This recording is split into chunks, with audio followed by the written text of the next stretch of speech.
Have you ever walked away from a conversation feeling unsettled, like something just didn't sit right, even if you couldn't explain why? Maybe it was the way someone looked at you when they asked a question, or a tone that sounded friendly but made your stomach tighten. If that sounds familiar, you're not the only one. Especially as we get older, we tend to believe we've seen it all. We've raised families, worked hard, learned some tough lessons, and we like to think we can spot dishonesty from a mile away. But here's the truth. Not all manipulation looks like manipulation. Sometimes it sounds like kindness. That's why today we're going to talk about something that doesn't get enough attention. The kinds of questions people use not to understand you, but to control you. These aren't harmless curiosities, they're traps. And knowing how to spot them and respond to them can protect your peace of mind, your self-respect, and even your relationships. As we get older, people sometimes assume we're more trusting or maybe less likely to speak up. But the reality is, now is the time to become even more grounded in who you are, not less. You've earned the right to protect your boundaries without guilt. So if someone ever asks you a question that makes your chest tighten or your voice catch in your throat, pay attention. That feeling could be your greatest protection. Let's start with one of the most common and sneakiest manipulative questions out there. Don't you trust me? At first glance it sounds sweet, innocent, maybe even a little hurt. But look close. That question isn't really about trust, it's about pressure. It's about making you feel like you're the problem for asking a question or needing clarity. Imagine this. You're having a conversation with someone, a friend, a family member, maybe even a caregiver or neighbor, and you ask something simple like, "Can you explain that again?" or "That doesn't quite make sense to me." Instead of answering directly, they lean back and say, "Don't you trust me?" Just like that, the entire conversation shifts. Now it's not about facts, it's about your loyalty, your trust, your character. Suddenly, you're on the defensive. That's no accident, that's manipulation. The person doesn't want to explain themselves, they want to shut you down. And if you're like many people who were raised to be polite, to avoid conflict, or to give others the benefit of the doubt, you might find yourself backing off, even when your gut is screaming that something's wrong. But here's the truth you need to hold on to. Asking questions isn't rude. Wanting clarity doesn't make you difficult. In fact, it shows strength, confidence, wisdom. So the next time someone asks, "Don't you trust me?" don't take the bait. You don't have to get angry or start an argument. Just stay calm, grounded. You can say something like, "Trust is important to me. That's why I ask questions. It helps me understand better." That one sentence reclaims your power without creating unnecessary conflict. Let me tell you something I've learnt the hard way. The people who are honest, who care about you, who deserve your trust. They welcome questions, they don't get defensive or try to flip the script. They explain, they listen, they respect your curiosity because they have nothing to hide. Now let's move to the second question that can be just as slippery. Why would I lie? On the surface, that might sound like a reasonable thing to ask. But take a moment and think about what it's really doing. It doesn't answer your concern. It doesn't explain anything. What it does is put you back on your heels, as if the very act of questioning someone is an insult. It's a way of turning your focus away from what they did and placing it squarely on your doubts. It's emotional sleight of hand. One moment you're asking for clarity, and the next you're defending your right to ask at all. Let's say someone offers you a business opportunity or tells you about a financial deal or even just recounts something that happened in the family. You pause. Something doesn't quite add up. And when you voice your concern, they smile that calm, confident smile and say, "Why would I lie?" Now you're stuck, because the truth is, most of us don't want to think the worst of people, especially if they seem nice or have a good reputation, or have been in our lives for a long time. But people don't lie because they have a good reason. They lie because they want something. It could be control, it could be protection, it could be something as simple as saving face. Don't let that question silence your instinct. If something doesn't feel right, it's okay to press for more information. In fact, it's wise. Instead of getting caught in the emotional spin, come back to your center. Ask yourself, does this make sense? Can I verify this? Do I feel pressured to stop asking? If the answer is yes, that's a red flag, not a sign to back off, but a sign to lean in with caution. I once knew a woman in her 70s, let's call her Margaret, who got caught in this exact trap. A distant nephew came to her one day, asking for a loan. He said he was starting a new business and just needed a little help to get it off the ground. Margaret, being kind-hearted, asked for details. He smiled and said, "Come on, Aunt Margaret, why would I lie to you?" And just like that, she felt guilty for even asking. She wrote the check. 6 months later, she found out the business never existed.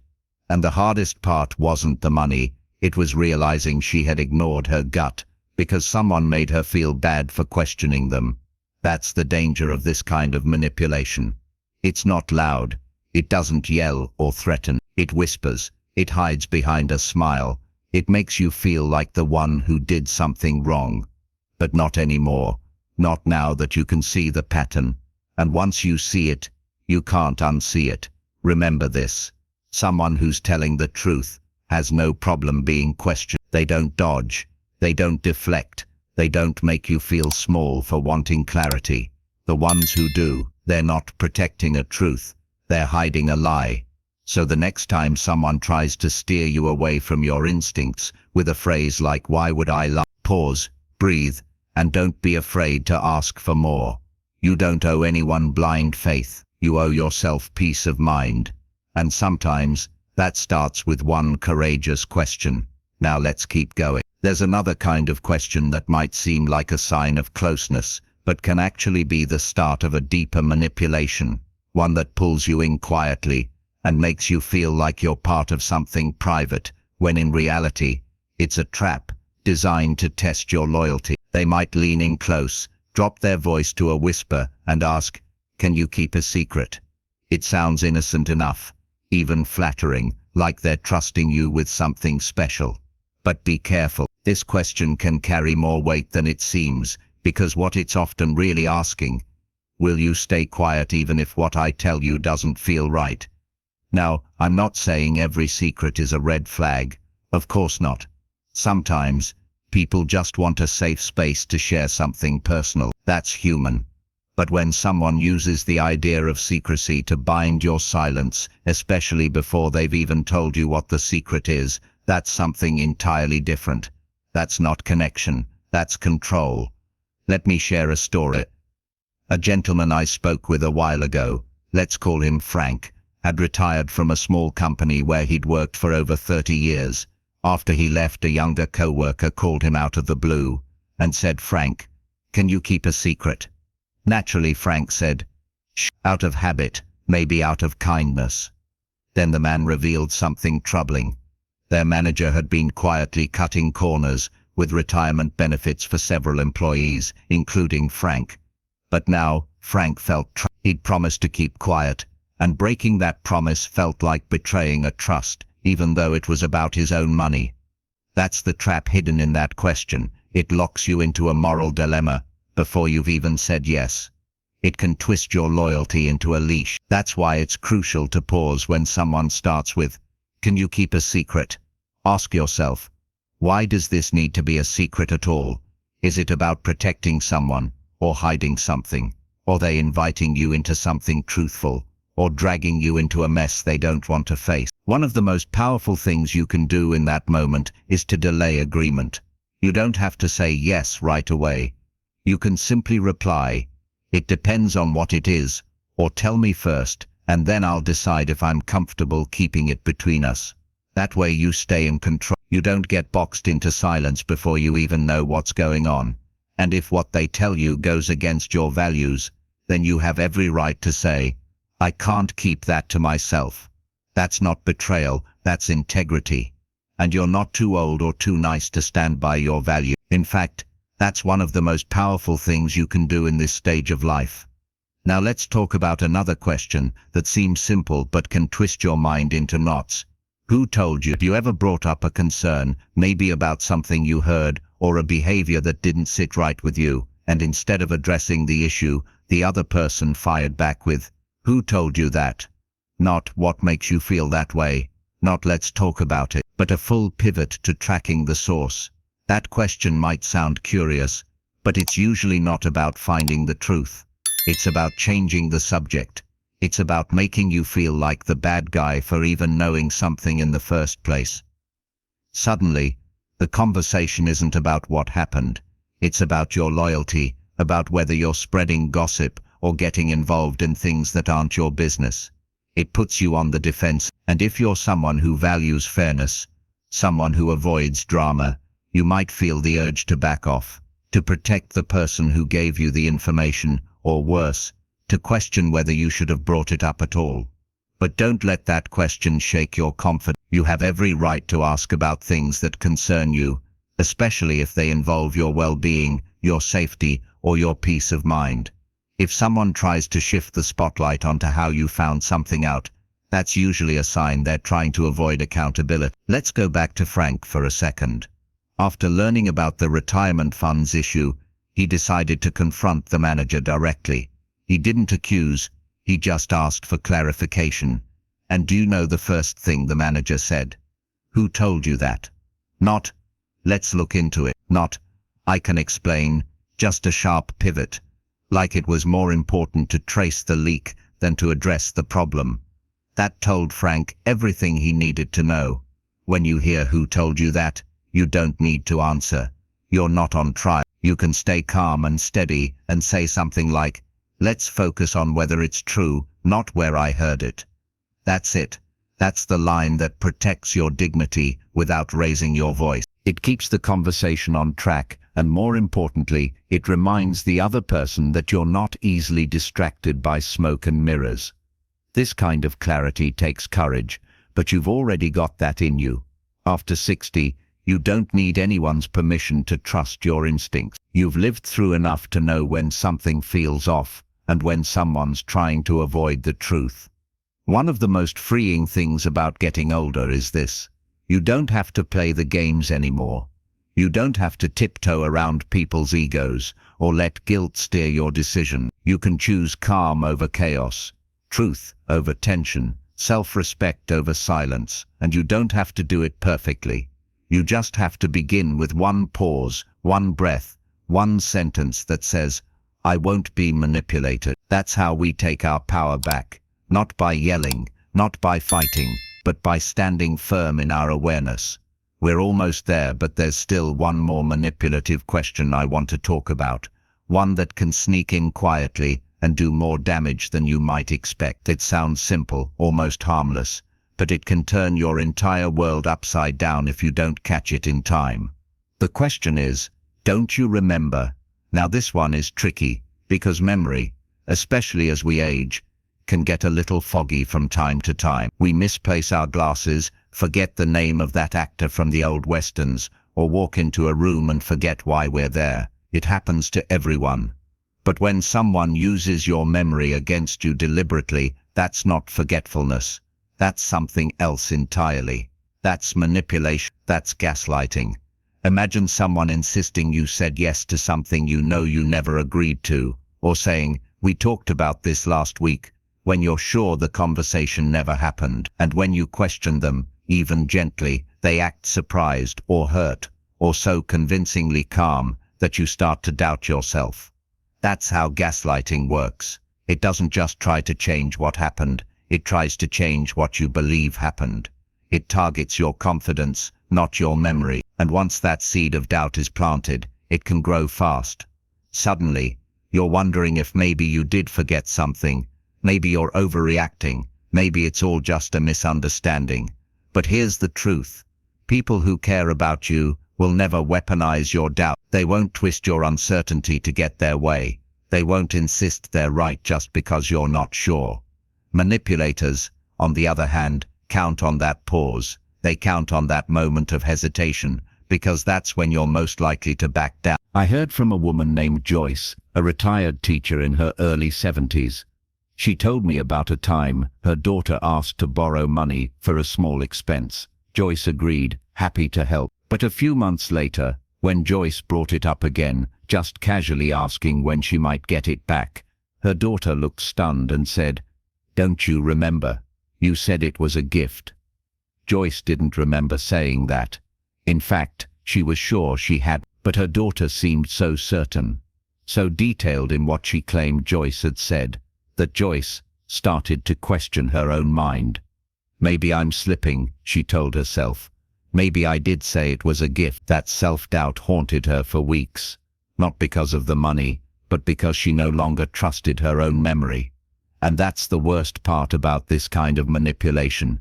It doesn't just damage the relationship, it damages you. But here's what I told Joyce, and what I want you to know too. Memory might not always be perfect, but your instinct is strong. You can feel the difference between honest confusion and intentional distortion.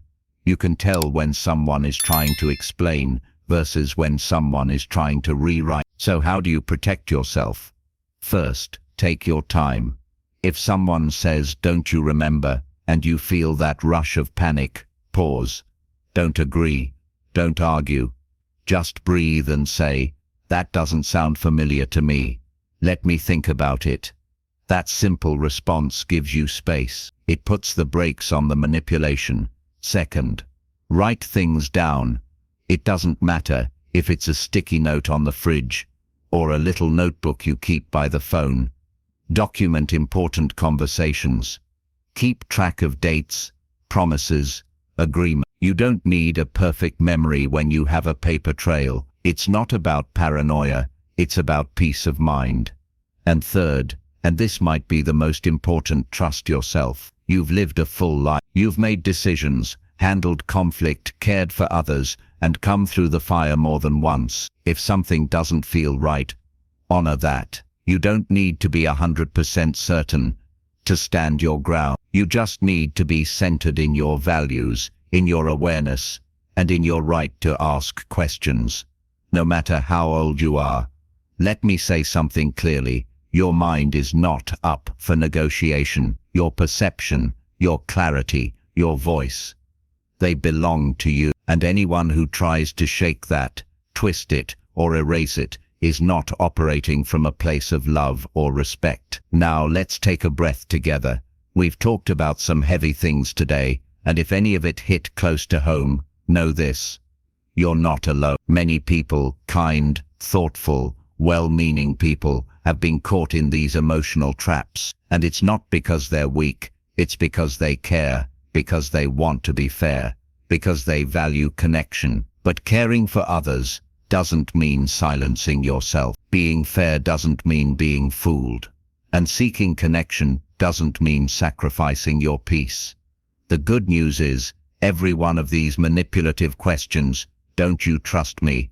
Why would I lie? Can you keep a secret? Who told you that? Don't you remember?" They all lose their power the moment you recognize them. That's the real key.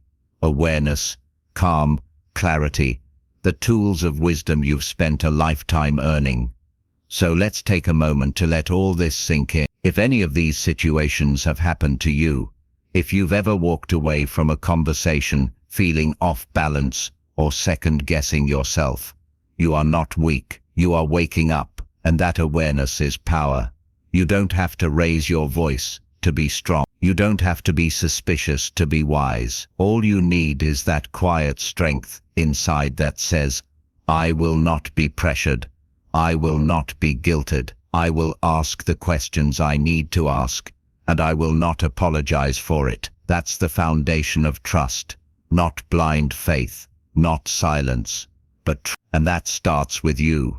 So if this message resonated with you, if something in it made you think or brought you comfort, I'd love to hear from you. Share your thoughts or your story in the comments. Have you ever faced one of these manipulative questions? What would you do differently now? And if you found this helpful, please give the video a like and subscribe to Strong Elderly. This channel is here to support your journey with strength, awareness, and real-life tools for navigating everything that comes with aging, the joys, the challenges, and the power of owning who you are. Cheers to a life filled with greater peace, deeper confidence, and unwavering truth.